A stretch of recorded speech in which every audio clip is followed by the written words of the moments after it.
Dag dames en heren, van harte welkom weer bij Allotria TV. Vandaag neem ik u met naar Parijs toe en wel naar een heel speciaal restaurant, La Coupole. Allerlei artiesten komen daar, ieder over en dagen daar te doen. In alle vreugde, er is zoveel over te vertellen.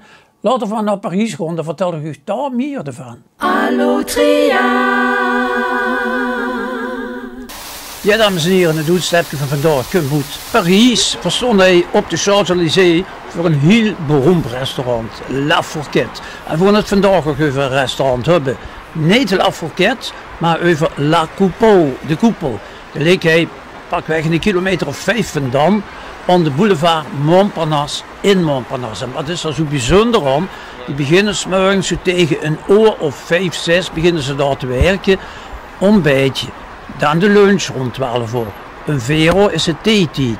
Om 7 uur dan hebben ze een cocktail. Daarna het warm eten, de diner. En daarna gaat het los. Dan wordt het een nachtclub en dat gaat door tot 's morgens 4 uur. Heel bijzonder dus in dat restaurant.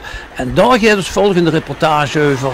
La Coupole aan de boulevard Montparnasse. Hij in Parijs.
En dat dames en heren, wat weer het uitstapje van vandaag. Ik hoop dat je even hebt genoten van ons uitstapje samen naar La Coupole in Parijs, dat merkwaardig restaurant.